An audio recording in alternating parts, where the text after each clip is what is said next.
अस्सलाम वालेकुम friends, welcome back to my YouTube channel. आइए अब हम नावल के पार्ट नंबर 28 को स्टार्ट करते हैं।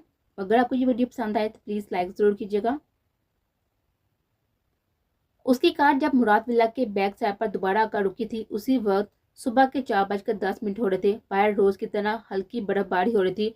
वो दीवार के साथ अपनी कार खड़ी करके बाउंड्री वाल फैलाकर चोरों की तरह अंदर को कूदा था। 2 मंजिला बने इस विला में सफीन का रूम ऊपरी फ्लोर पर कहाँ और कौन था उसका उसे कोई भी आइडिया ना था। वो घर की बैक साइड पर मौजूद था, जहाँ पर मुराद विला के बड़े से लॉन का एहतमाम होता था, इसलिए उस जगह की घास काफी हल्की थी। वो दीवार के साथ के साइड पर लगे हुए पोल पिल्स को पुरसोच नजर देखता हुआ अल्लाह का नाम लेकर दाएं तरफ वाले पिलर पर चढ़ने लगा था। बर्फबारी की वजह से पिलर चिकने और स्लिपी हो रहे थे, तभी वो बहुत ही मुश्किल से ऊपर तक पहुंच सका था। फिर पिलर के ऊपरी हिस्से तक पहुंचकर उसने सामने नजर आती हुई बालकोनी में छलांग लगा दी थी। न जाने ये किसके रूम की बालकोनी थी। उसने इतराफ में देखते हुए इस वसी व अरीज बालकोनी की खूबसूरती को सराहाया और बालकोनी में खुलने वाले रूम के दरवाजे की तरफ दबे पांव बढ़ने लगा था। दरवाजे के ऊपर आधी बालकोनी तक फाइबर शीट्स मौजूद थे, जिसके नीचे एक टेबल के साथ ही दीदा से सोफे रखे हुए थे। वो बिना आवाज के आगे बढ़ता हुआ दरवाजे के पास पहुंचा। उसने हैंडल पर हाथ रखकर उसको घुमाया, मगर दरवाजा शायद अंदर से लॉक था। शिट! वो सख्त बदमजा होता हुआ पीछे हुआ और घूमकर चारों तरफ कोई खिड़की ढूंढने लगा था। ये एक काफी बड़ी बालकोनी थी, जो कि रूम के चारों तरफ पर फैली हुई थी। वो घूमकर बालकोनी की फ्रंट साइड पर पहुंचकर दाएं तरफ बढ़ गया था और इस बार वो सही तरफ आया था, क्योंकि बालकोनी का यह हिस्सा अंदर की तरफ जाते हुए लंबे कॉरिडोर से जुड़ा हुआ था।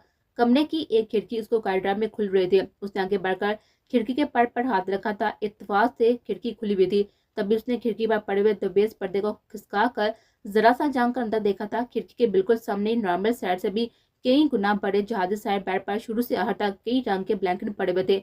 उसे गौर से बेड की तरफ देखा। वहां पर इतने सारे ब्लैंकेट क्यों पड़े हुए थे? क्या यह किसी का बेडरूम था या स्टोर रूम? वो इतनी कम रोशनी में जितना देख सकता था, उसे तो वो रूम कहीं से भी नहीं, स्टोर रूम नहीं लग रहा था। बेड के इतराफ का हिस्सा भी काफी खुला खुला लगा था। वो दिल करा कर खिड़की का पट पूरा खोलकर धीरे से एक पैर अंदर रखकर खिड़की से फर्श तक की ऊंचाई जांचने लगा था, जो 2 से 3 फुट तक थी। वो मुतमिन होकर आराम से बिना कोई आवाज के भी अंदर दाखिल हो गया था और फिर सामने बेड की तरफ बढ़ते हुए दिल में दुआ करने लगा था कि यही सफीन का रूम हो। थोड़ा आगे चलकर वो बेड के पास पहुंचा। उसने झुकते हुए बेड पर पड़े हुए इन ब्लैंकेट में से एक का थोड़ा सा सर हटा कर देखा। हल्की मदम रोशनी में ब्लैंकेट के पीछे जो चेहरा वाज़ह हुआ वो मेहरूसा का था। सोई हुई छोटी जलपरी को देखकर उसे थोड़ी देर पहले आदि की दहाइयां याद आई थी और वो मुस्कुराते हुए उसका ब्लैंकेट ठीक करता हुआ पैंती की तरफ बढ़ा था। आहर ये इतने कमल बेड पर फैलाकर मेहरोसा एक सबब पड़ी क्यों सो रही थी? वो हैरत से सोचता हुआ पैंती वाली साइड पर पहुंचकर ब्लैंकेट हटाने लगा था और पैंती वाली साइड में कोई नस्वानी मौजूद मोहे हवाब था। उसकी पीठ हालिब की तरफ थी, मगर उसके लंबे खुले बाल उसकी कमर के साथ ही बेड पर भी इतराफ में बिखरे हुए थे। बालू का कुछ हिस्सा बेड के नीचे तक लटक रहा था। हालिब उचकते हुए इन खूबसूरत बालू की मालकन का चेहरा देखने ही झुका था कि तभी उसने करवट बदली। उसका चेहरा वाज़ह होगा, तभी हालिब का दिल जोर से धड़का था। ये वही चेहरा था जो हालिब के चश्मे तस्वर में बसा रहता था, यानी ये खूबसूरत लंबे बालों की मालकन कोई और नहीं, हालिब की सफीन थी। और वो पहली ही कोशिश में बिल्कुल ठीक रूम में पहुंचा था। हालिब ने मेरे साथ एक शुक्र की सांस ली और अंदाजे से आगे बढ़कर बालकोनी का गेट खोल दिया था और फिर वापस आकर सफीन को किसी कीमती मता की तरह अपनी बाहों में लिए हुए बालकोनी में चलाया था। लगता है मैडम सोने की कुछ ज्यादा ही शौकीन है। हालिब ने बाहों में सोए सफीन के बेखबर होशरुबा सरापे को देखते हुए सोचा और बाहर रखे हुए सोफे में से एक पर लाकर उसे आराम से लटा दिया। ठंडे सोफे पर लेटे सफीन जरा सी कसमसाई थी, क्योंकि अंदर उसका रूम हीटिंग सिस्टम की वजह से काफी गर्म था और अंदर के मुकाबले बाहर बेहद ठंड थी। तभी वो नींद में इधर उधर हाथ मारती शायद अपना ब्लैंकेट ढूंढने लगे थे। बाहर बालकुल में जलती हुई फैंसी लाइट्स की रोशनी में हालिब की नजर सफीन के बिखरे हुए सराफे पर पड़ी। उसकी पहनी हुई छोटी सी टॉप को देखकर हालिब ने फौरन से इस कातल हसीना के सरापे से नजरें चुराई थी। सफीन की पहनी हुई टॉप इस कदर छोटी थी कि उसके जिस्म को मुकम्मल तौर पर ढकने में नाकाम हो रही थी। उसके पैर से भी जरा ऊपर तक खिसक रहे थे। हालिब ने जल्दी से अपनी जैकेट उतारकर उसको उड़ाकर उसके सरापे को मुकम्मल ढक दिया था और बिल्कुल उसके साथ वाले सोफे पर बैठकर उसकी सोई हुई क़यामत को देखने लगा था, जो कि हालिब की जैकेट को ओढ़कर अब अपनी टांगे में समेटकर उसके जैकेट में करने की कोशिश कर रही थी। हालिब धीरे से मुस्कुराते हुए उस पर झुककर जैकेट को उसकी टांगों तक सेट करने लगा था। मोटी स्वीजर जैकेट की गर्मी में सफीन को काफी राहत मिली थी और वो पुरसुकून होकर फिर से नींद की वादी में खो गए थे। हालिब दोबारा उसके खूबसूरत चेहरे को देखने में मगन हो गया था। सफीन के सफेद चेहरे पर सजे हुए मलकुती नकोश हालिब को सहरजदा कर दे। खूबसूरत नशीली आंखें लंबी पलकों की जालर के पीछे छुपी हुई थे। छोटे से दहाने पर कुदरती लाल होंठ हालिब का किरदार लौट रहे थे। मिलगुजी सी रोशनी में उसका सफेद रंगत चमक रही थी और डार्क ब्राउन लंबे बिखरे हुए बाल उसके चेहरे के इतराफ में बिखरे थे। बालों की कुछ लटे उसके बेहद गुलाबी गालों का चूम रहे थे। हालिब के दिल में फौरन एक जलन की लहर उठी थी। उसने आंखें पड़कर तेज से लिट्टू को उसके कान के पीछे किया था और दोबारा उसको देखने में मोह हो गया था। सफीन के हसीन चेहरे को वो जितना देख रहा था इतना उसकी दिलकशी में खोता जा रहा था। लेकिन कुछ ही देर में सर्दी ने उसकी मोहित को तोड़ा था। उसने शदीद सर्दी को महसूस करते हुए एक जोरजोर सी ली थी और आगे झुककर हौले से सफीन का गाल थपथपाया था। सफीन, सफीन उठे, सफीन बहुत सो लिया, उठें जल्दी सफीन। हालिब ने उसका चेहरा दोनों हाथों में लेकर थपथपाया था। हालिब, मेरे हालिब, आप यहाँ मेरे पास हैं। का ये हवाब हकीकत हो जाए। सफीन जरा सी आंखें वाका के हालिब को देखा, मुस्कुराकर दोबारा आंखें बंद करते हुए नींद में बड़बड़ाए थे। वो शायद हालिब की अपने साथ मौजूदगी को हवाब समझ रही थी। हालिब उसके लफ्ज मेरे हालिब को सुनकर बेसाता मुस्कुराया था। मेरी सफीन, जरे लब कहते हुए उसने दोबारा से सफीन को आवाज दी थी और साथ उसको बाजू से पकड़कर झंझोर डाला था, जिससे वो हड़बड़ाकर बेदार हुई थी और आंखें खुलते ही उसकी नजर अपने ऊपर झुके हुए हालिब पर पड़ी, जो कि पुरशोह नजर से उसे ही देख रहा था। वो तेजी से सीधी होकर तेज तेज पलके झपकते हुए हालिब को शौक की कैफियत में देखने लगी थी। हालिब, आप यहाँ कैसे? वो इतनी रात को अपने सामने बैठे देखकर अटकते हुए बोलती और साथ ही उसकी हैरान नजर से एतराफ का जायजा लिया था। वो अपनी बालकनी में बैठी थी, मगर वो यहाँ पर कैसे? क्या उसे हालिब उठाकर लाया था? हैरत के बाद जो दूसरा एहसास यकदम उस पर हावी हुआ था वो बेहद शदीद ठंडक का था। हालिब इतनी सख्त ठंड में बिना किसी गर्म कपड़े के बैठा हुआ था। वो भूल गई थी उसकी गर्म जैकेट तो वो खुद ओढ़े बैठे थे। क्या हुआ? इतना शॉक क्यों हो गई आप? मैंने कहा था ना कि मैं कॉल करूंगा, तो आप मेरी कॉल का इंतजार किए बिना कैसे सो गई? आपको ऐसा नहीं करना चाहिए था। अब उठ जाए मैडम, बहुत सो लिया आपने। उठे और तैयार हो जाए सजा के लिए। हाल में उसकी हैरत से पहले भी हसीन सायराना आंखों में आंखें डालकर कहा था, मैंने इंतजार किया था आपकी कॉल का, 3 बजे तक इंतजार किया था, मगर जब आपकी कॉल नहीं आई तो मैं सोने के लिए चली गई। मुझे लगा कि शायद आप भूल गए हैं।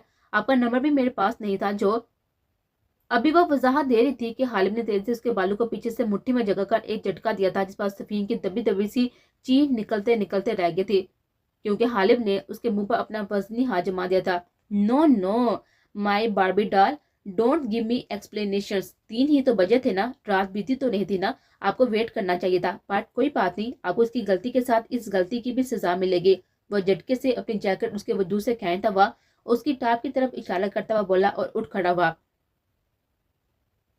अब वो सिर्फ नाइट सूट में थी। जाए और बाहर जाकर खड़ी हो जाए बर्फ में। शायद उसके बाद आपको याद रहे कि आपसे आप ना तो इतनी शॉर्ट ड्रेस पहन सकती है और ना ही रोज मुझसे बात किए बिना सो सकती है। अपने दोनों हाथ सीने पर लिपटते हुए वो सुकून से बोला था, जबकि जैकेट वो पहले ही पहन चुका था। उसकी इस जालमाना पनिशमेंट पर सफीन की आंखें हैरत से फैल गई थी। बाहर तेजी से बर्फ की फुहार गिर रही थी। हालिब, आप मुझे बाहर इस बर्फ में बेचना चाहते हैं, वो भी इसलिए कि मैंने ये ड्रेस पहना और आपसे बात नहीं की? मगर मेरी दोनों गलतियां इतनी बड़ी नहीं है हालिब, वो बेसिस बसी से उसे देते हुए बोल दिए। हाँ, वो गलती तो मैं माफ कर दूंगा शायद, मगर ये गलती माफ करने वाली नहीं है। उस गलती की यही सजा है सफीन। कम से कम उसके बाद तो फिर कभी आप कपड़ों की तरफ से ऐसे गाफिल नहीं होंगे। और आज से आपको यह भी याद रहेगा कि मेरी तरफ से बढ़ती गई आपकी थोड़ी सी लापरवाही या गैर जिम्मेदारी में आसानी से माफ नहीं करूंगा। आप मुझे छोड़कर किसी और को इम्पोर्टेंस दे, ये मैं कतई बर्दाश्त नहीं करता, फिर चाहे वो आपकी नींद ही क्यों ना हो। उसकी तरफ से संजीदगी से देखता वो स्पॉट लहजे में बोला था। वो इस वक्त सफीन को सचमुच बेहद रूड और मगरूर लगा था, इसलिए वो अपना दिल करा के उसकी दी हुई मुस्कुराहट के लिए इंतजार हो गई थी। उसकी दिल भी सजा के लिए तैयार हो गए थे। ठीक है हालिब, आपको मुझे ये सजा देकर खुशी मिलती है तो मैं तैयार हूँ। बोलती हुई वो तेजी से छेड़ के बाहर जाकर गिरती हुई बर्फ के नीचे खड़ी हो गई थी। उसे अभी भी अब हाल ही से जिद हो गई थी, यानी हद हो गई थी। वो उसे इतनी सी बात की इतनी बड़ी सजा, कड़ी सजा देने लगा था। वो कड़क का सोचती हुई बाहर चली गई थी, क्यों जबकि उसके बाहर जाते ही हालिब के बेचैन दिल ने फौरन से उसे सर्दिश करना शुरू कर दी थी। मगर वो दिल की बात को नजरअंदाज करता उसकी तरफ से रूह मोड़कर दूसरी सीमत देखने लगा था। वो उसे अपने सामने इस तरह तकलीफ में देखने की हिम्मत कहाँ से लाता, इसलिए मुड़कर खड़ा हो गया था और नजरें हाथ में मौजूद मोबाइल पर मरकूज कर ली थी। 1 2 3 4 5 6 7 8 9 10 11 12 और हालत की हिम्मत जवाब दे गई थी। पूरे 12 मिनट बाद उसने पलट कर सफीन की तरफ देखा था, जो दोनों हाथ सीने पर लिपटे गर्दन झुकाए बिल्कुल साकत खड़ी बर्फ की फुहार में भीग रहे थे। हालिब के लिए अब बर्दाश्त करना मुश्किल हो गया था। 12 मिनट उसने जिस बेकरारी के साथ गुजारे थे ये वो ही जानता था। वो तेजी से दौड़ता हुआ सफीन के पास पहुंचा और अपनी जैकेट उतारकर सफीन को उड़ाई और फिर उसका हाथ पकड़कर खैनता हुआ शेर के नीचे लेकर आया था। वो भी उसके साथ खैनती हुई अंदर आई थी और हौले हौले लजरती हुई खामोशी से आंसू बहाने लगे थे। हालिब ने एक ठंडी सांस भरकर उसका खूबसूरत आंसू से तर चेहरा ऊपर उठाया था, जो कि कुछ देर पहले सफेद रोशनी से चमक रहा था मगर अब इतनी सी देर में बिल्कुल सुर्ख हो गया था। उसके कुदरती लाल होंठ सर्दी की शिद्दत से नीले पड़ गए थे। हालिब ने अंगूठे से उसके होंठों को धीरे से छुआ था मगर फिर अचानक ही उसने जल्दी से अपना हाथ पीछे कर लिया था। दिल में खुद को मलामत करता वो एकदम से इसके कदरे फासले पर जा खड़ा हुआ था। बस इतनी सजा। सफीन ने शिकायत बड़ी हुई नजर हालिब पर डालते हुए पूछा था, जिस पर वो दिलकशी से मुस्कुराते हुए असबाब में सर हिलाता हुआ उसके पास आया। उसका हाथ पकड़कर अपने सर पर रखता हुआ बोला, मैं जब तक खुद ना हूं आप मुझे आवाज नहीं देंगी और ना ही रोकेंगी और ना, वरना ये हमारी आखिरी मुलाकात होगी। और आपको बता दूं कि मैं अपनी बात से मुकरता नहीं हूँ, इसलिए आपको मेरी कसम यहाँ पर खड़ी हो जाए, मुझे देखें।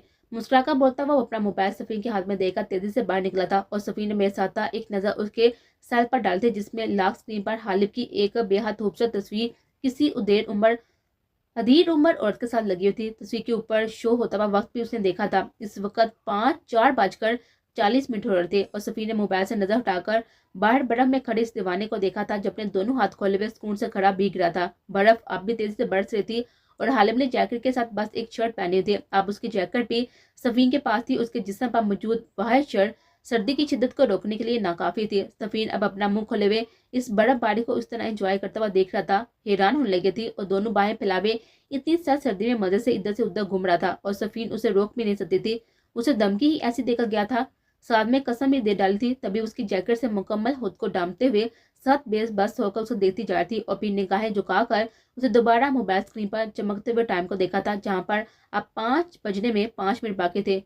1 2 3 7 10 13 17 20 25 30 35 40 50। कभी वो हाथ में मौजूद उसके सर पर नजर डालती और कभी सामने बर्फ में खड़े इस जिद्दी लड़के को देखने लगी, जो न जाने कब तक अंदर आने का इरादा रखता था। वो एक एक मिनट गिन रहे थे।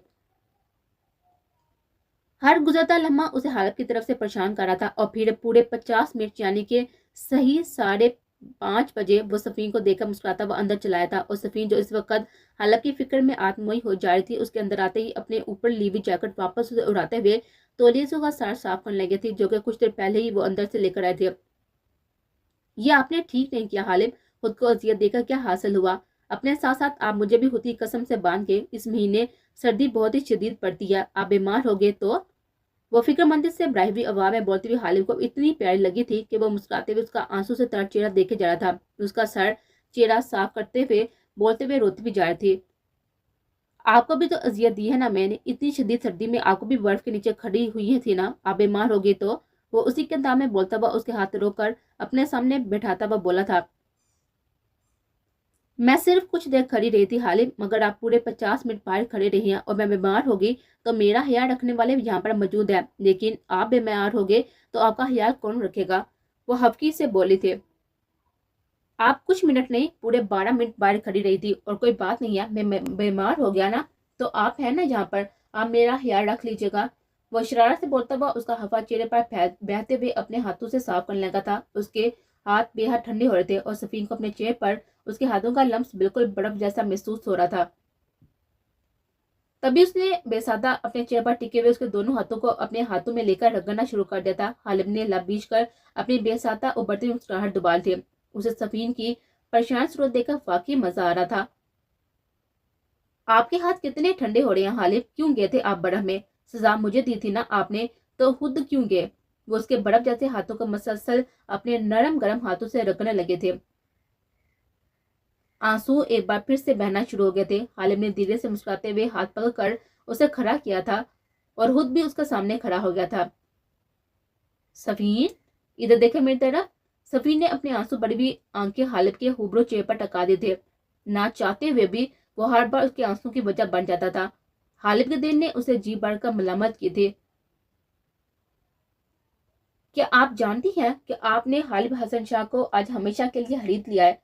میں آپ سے جب ملتا ہوں نا آپ کے آنسو کی وجہ بن جاتا ہوں، مگر آج میں آپ سے وعدہ کرتا ہوں کہ آپ کی آنکھوں میں اب ایک آنسو بھی نہیں آنے دوں گا۔